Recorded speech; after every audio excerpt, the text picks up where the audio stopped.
ভালো করে শুনেলেন। হযরত আমিরুল মুমিনিন খলিফাতুল মুসলিমিন, অর্থ পৃথিবীর খলিফা, তার বিবি মা আব্দুল্লাহর মা বলে, বিবি রে, আজ তোমাকে দায়ের কাজ করিতে হইবে। বিবি আগুন খড়ি লুকড়ি যা প্রয়োজন সব নিয়ে নিলেন। হযরত ওমর আসলামকে ডাক দিয়ে বলে, আসলাম রে, বাইতুল মালের দরজা খোলো। আমি যে দৃশ্য দেখেছি আসলাম, কাল কিয়ামতের দিন আল্লাহ আমাকে আসামির কাঠ গড়ায় দাঁড় করে দেবে। আকাবিক করে দরজাখানা খুলে দেওয়া হলো।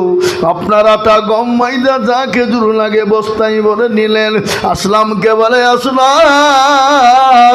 আমার বোঝাটা আমার মাথায় তুলে দাও। কোন অর্থ পৃথিবীর খলিফা বোঝা মাথায় নিয়ে বিবিকে সঙ্গে করে নিয়ে গেলেন। গিয়ে আপনার তম্বুর ভিতরে বিবিকে ঢুকিয়ে দিলেন। বিবিকে বলল, বিবি তুমি এই তম্বুর ভিতরে ঢুকে যাও। বিবি তম্বুর ভিতরে ঢুকে গেল। অর্ধ পৃথিবীর খলিফা হযরত আমিরুল মুমিনিন তিনি পাথর দিয়ে সুন্দর করে আঁকা তৈরি করলেন। কাঁচা চুলো জ্বলে নাও, যত ফু দেয় তত আপনার ধোঁয়া বেরিয়ে যায়, যত ফু দেয় তত ধোঁয়া বেরিয়ে যায়। কিছুক্ষণ পরে খবর এসে গেল, আমিরুল মুমিনিন খলিফাতুল মুসলিমিনের বিবি ডাক দিয়ে বলে, ওগো আমিরুল মুমিনিন, আপনার বন্ধুকে আপনি বলুন আল্লাহ তার একটি পুত্র সন্তান দিয়েছে। এই কথা বলা ওই ইহুদি ছেলের মায়া নাই, ছেলের দিকে লক্ষ্য নাই।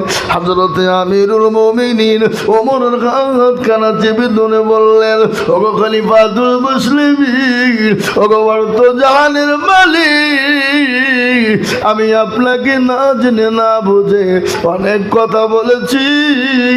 আপনি আমাকে দয়া করে মেহেরবানি করে মাফ করে দিন।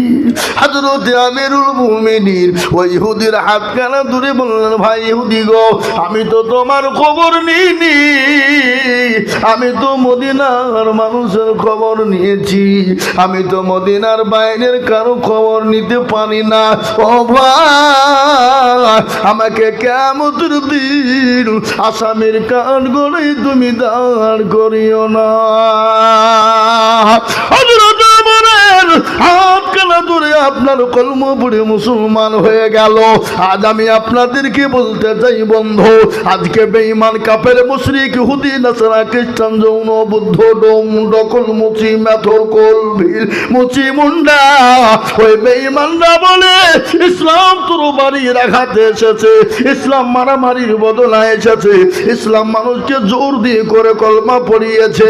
না রে বাবা, না না, মুসলমানদের আখলাক চরিত্র ব্যবহার নবীর আদর্শ আদর্শিত যারা ছিল তাদের ব্যবহারে মানুষ কলমা পড়ে মুসলমান হয়েছে।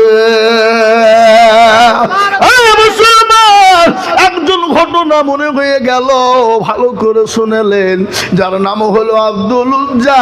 আব্দুল উজ্জা ছোটবেলায় বাপ মারা গিয়েছিল। 20 বছর তরুণ যুবক নওজোয়ান যখন হয়ে গেল, নবীর ছায়ার তলে এলো, নবীর মোহাব্বত নবীর প্রেমে পাগল হয়ে গেল, নবীর আখলাক ব্যবহার চরিত্র দিকে পাগল হয়ে গেল। কিছুদিন পরে চাচাকে ডেকে বলেন, চাচা, বলে কি হলো ভাতিজা, কি খবর? বলে, চাচা গো, আমি একটা কথা আপনাকে বলতে পারি? হ্যাঁ বলো বাবা। কি বলবা?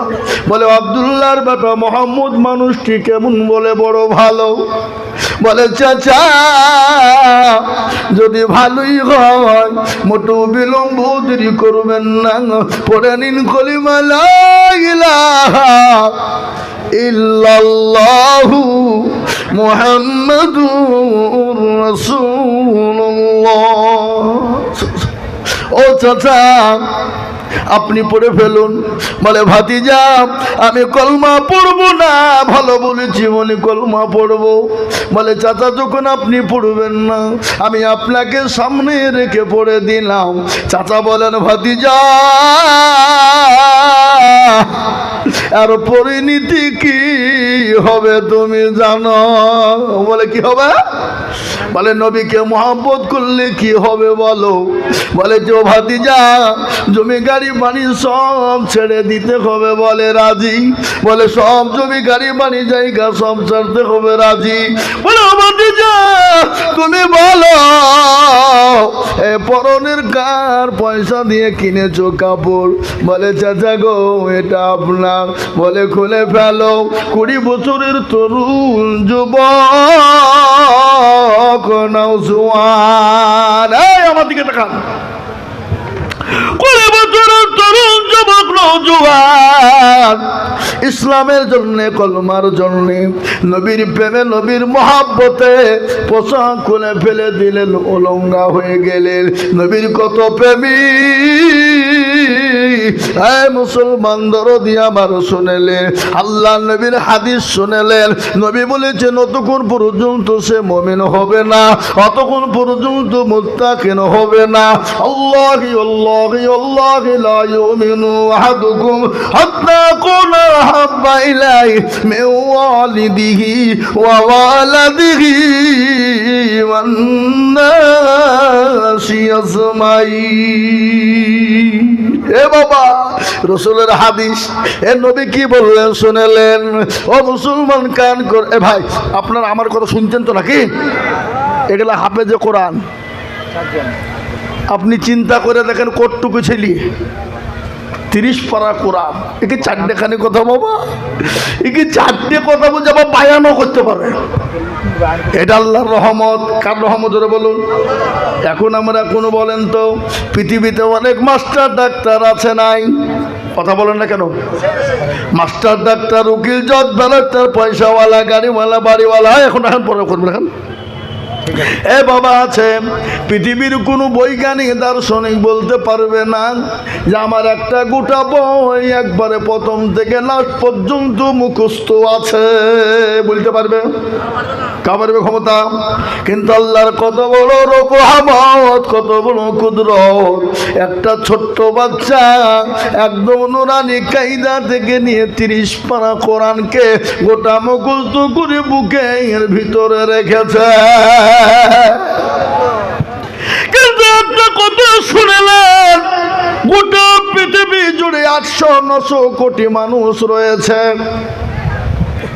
কিন্তু এটা শোনেন ভালো করে, সারা বিশ্বের মানুষ যদি একটাও না মরে, সারা জিন্দেগি যদি আপনার 800-900 ডবল 3 ডবল 4 ডবল কোটি হয়ে যায়, কিন্তু এই কোরআন এমন একটি কিতাব যে কিতাব পৃথিবীর জমিনে কেউ বানাইতে পারবে না।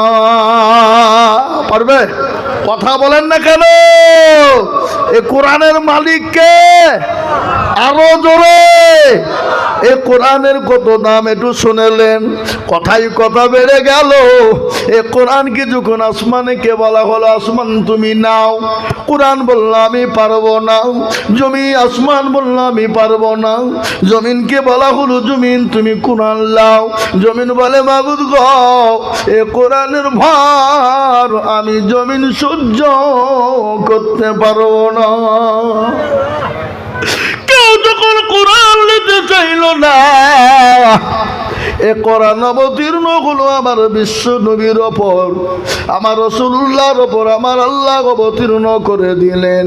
কোরআন তার প্রমাণ দিয়ে বললেন লাউ আনজালনা হাযাল কুরআন আলা জাবালিল লারাআইতাহু খাশিয়াম মিন খাশিয়াতিল্লাহ। হে মুসলমান, এ কোরআনকে নবীর উপর অবতীর্ণ না করে পাহাড় পর্বতের উপর যদি অবতীর্ণ করা হতো, পাহাড় পর্বত গুলো চূর্ণ বিচূর্ণ হয়ে যেত। এই কোরআনের এত দাম, এই কোরআনের এত মূল্য, এই কোরআনের এত দাও, তাই তো আজকে বেঈমানরা বলছে কোরআন পুড়িয়ে দাও, কোরআনকে শেষ করে দাও। আমি বলবো বেঈমান রে, এ কাগজের কোরআন পুড়িয়ে দিবি দে, কিন্তু শুনেলে কোরআন পৃথিবীর সমস্ত কোরআন যদি পুড়িয়ে যায়, এরকম হাফেজে কোরআন যদি থাকে, আবার ঘন্টা খানিকের মধ্যে কোরআন তৈরি হয়ে যাবে। যাবে না? যাবে না? যেন বলো যাবে না। এই কোরআনকে শেষ করার জন্য আবু জাহেল, আবু লাহাব, আবু সাহেব, আবুরা তারা চেয়েছিল, তারা যখন এই কোরআনকে মিটাইতে পারেনি, এই কোরআনকে কিয়ামত পর্যন্ত কেউ মিটাইতে পারবে না। একটু হাতটা উঁচু করে দিয়ে আল্লাহকে দেখিয়ে বলুন ইনশাআল্লাহ। নামান অনেকে তুলল না বাপ, ওরা মনে করছে যে তুললি বিপদ নাকি রে। এ বাবা, যারা তুলল তারা জিতলো, আর যারা তুলল না তারা কি হইল? ঠকে গেল। কালুপুরের মানুষ বড় আপনার চালাক, এরা বলবে আজিজুল মৌলবী ঠকাবে, এত সাহস কেউ আজ পর্যন্ত পারল না। আর আজিজুল মৌলবী তুমি ঠকাবা। বদনাই করে পানি নিয়ে গেছে মাঠে, কি করতে? জোরে বলেন কি করতে? পায়খানা করতে বাবা। পায়খানা করে পানি খরচ করতে গিয়ে দেখে পানি নাই। এ মুসলমান, পানি নাই, পানি ফুটো সব পড়ে গেছে। বদনা বলে আরে কাল আইজুল মৌলবী ঠকাতে পারলো না, আরে বদনা ঠকিয়ে ফেললি। তো তারা কালকে কি করে ঠকাই দেখবো। ও আবার তারপরে দিন বদনাই করে পানি নিয়ে যায়, বলে আজকে আগে পানি খরচ করবো, তারপরে পায়খানায় যাব। এ বাবা আজ ঠকলো না জিতল? আজও ঠকলো। তো যারা হাতটা তুললো তারা জিতে গেল, আর যারা তুললো না তারা কিন্তু ঠকে গেল। আজকে বলে মুসলমান, আবু জাহেল, আবু লাহাব, উতবা, সাইবা, মুগিরা কেউ যখন কোরআনকে শেষ করতে পারেনি, কিয়ামত পর্যন্ত মরতে দামতাম এ কোরআনকে শেষ করতে পারবে না। আর একবার হাতটা উঁচু করে দিয়ে বলুন না ইনশাআল্লাহ।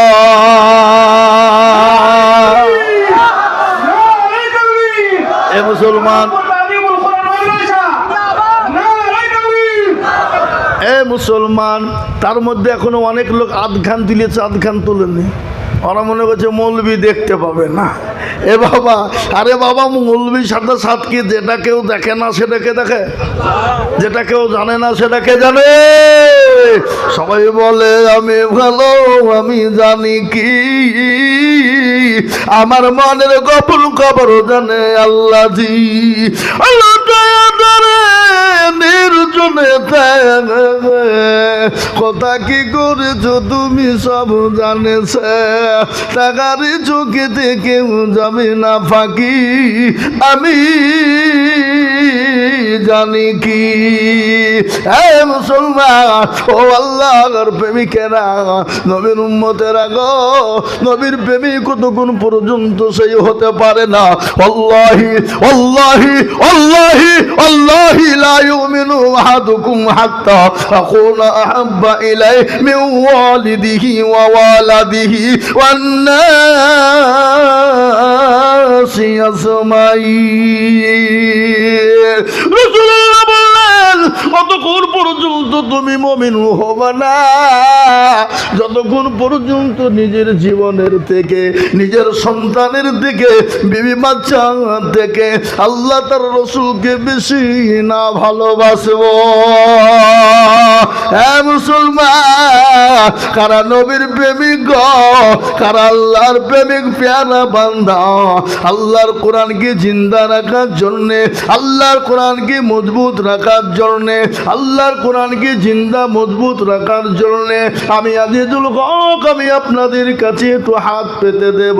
আমি আজিজুল হক সারা পশ্চিম বাংলা নয় বাবা, আসাম, ত্রিপুরা, মেঘালয়, মণিপুর, উড়িষ্যা, বিহার, ঝাড়খণ্ড, পশ্চিম বাংলা, বাংলাদেশের মাটি, কত জায়গায় যায় আল্লাহর কোরআনের জন্য, দিনকে বাঁচানোর জন্য হাতটা তুলে দিই বাবা।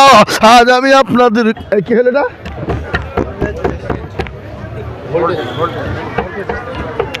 ঠিক আছে, ঠিক আছে।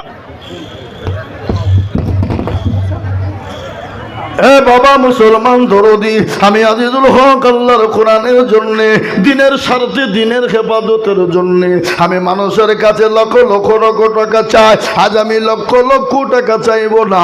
এইখানে চারজন হাফেজে কোরআন তৈরি আছে রে বাবা, এই চারজন কোরআনকে খেদমতের জন্য আমি আপনাদের কাছে একটু হাত পেতে দিব। কত টাকা কত দিকে যায়, বিবি বাচ্চা ছেলে মেয়ের পিছনে যায়, ডাক্তারের দোকানে চলে যায়। আল্লাহু আকবার। মানুষের সঙ্গে মানুষের দুশ্মনী থাকতে পারে, মানুষের সঙ্গে মানুষের শত্রুতা থাকতে পারে, কিন্তু আল্লাহর কোরআনের সঙ্গে কারো শত্রু থাকতে পারে না। আল্লাহর কোরআনের সঙ্গে কারো শত্রু হতে পারে না।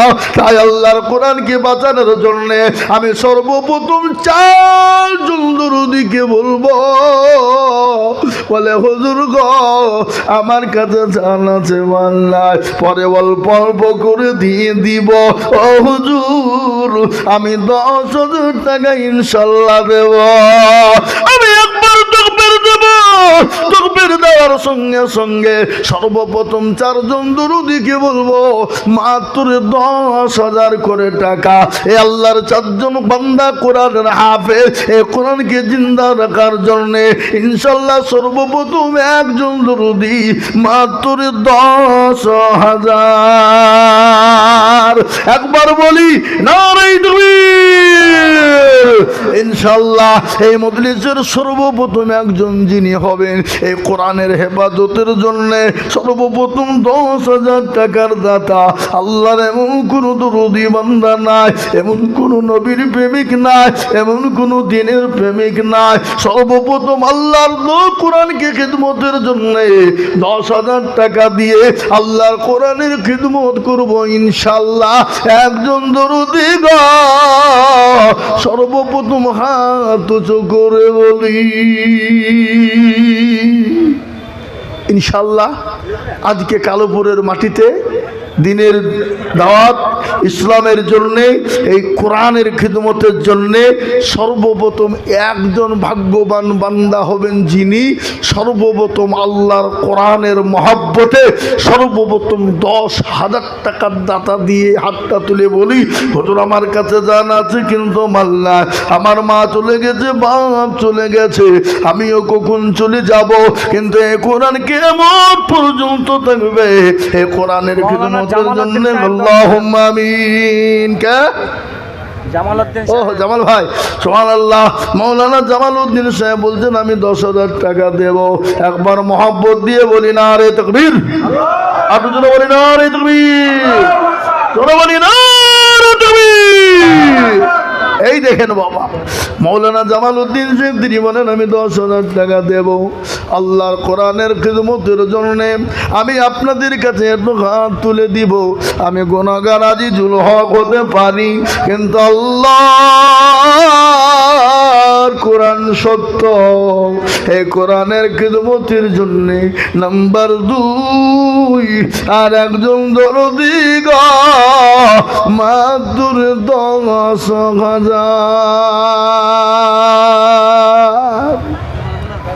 ইনশাল্লাহ আর একজন ভাগ্যবান নবীর প্রেমিক, দিনের প্রেমিক, ইসলামের প্রেমিক, কোরআনকে মহব্বত করে বাবা বলে হুজুর আমার কাছে জানা আছে মাল নাই, পরে অল্প অল্প করে দিয়ে আল্লাহর কোরআনের খিদমতের জন্যে 10,000 টাকা দেব ইনশাআল্লাহ।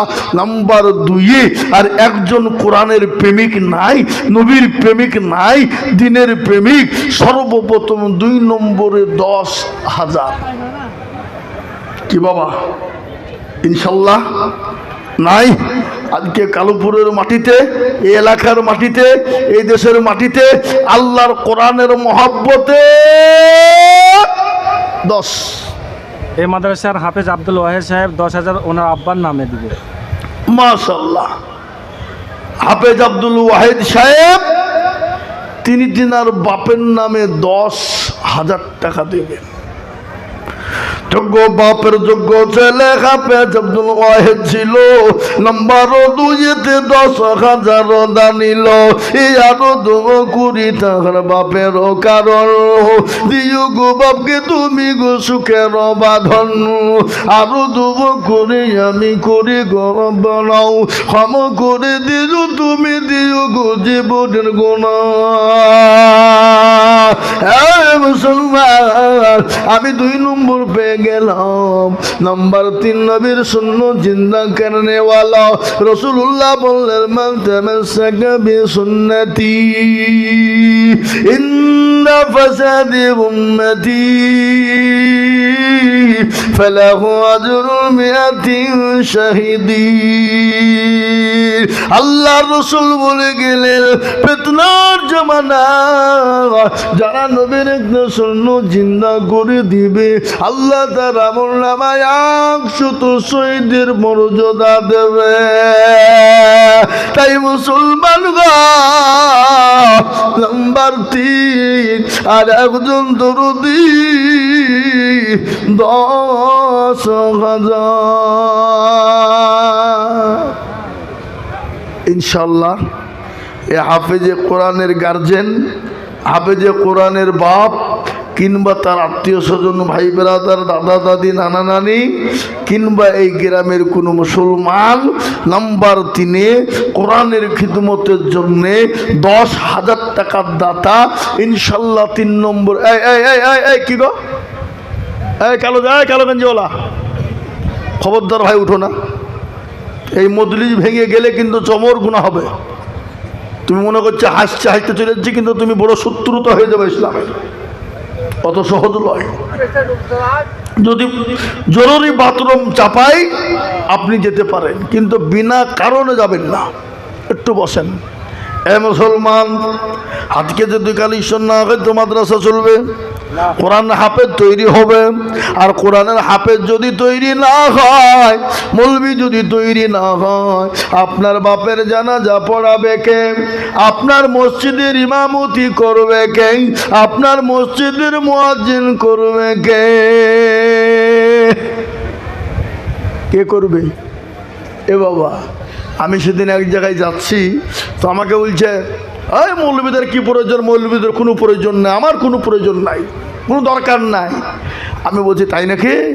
মৌলবীর প্রয়োজন নাই, প্রয়োজন দরকার নাই? বলে না, তাহলে তোমাকে 2টো জিনিস স্বীকার করতে হবে।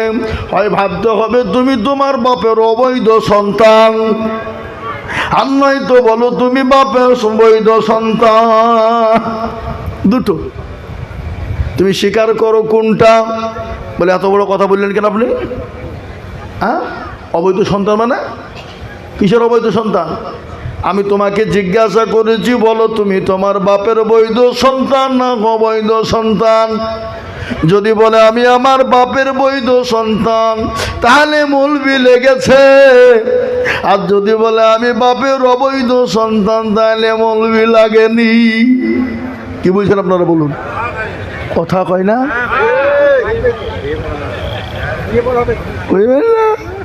বৈধ সন্তান হলে মৌলবি প্রয়োজন, বলো কবুল, বলো কবুল।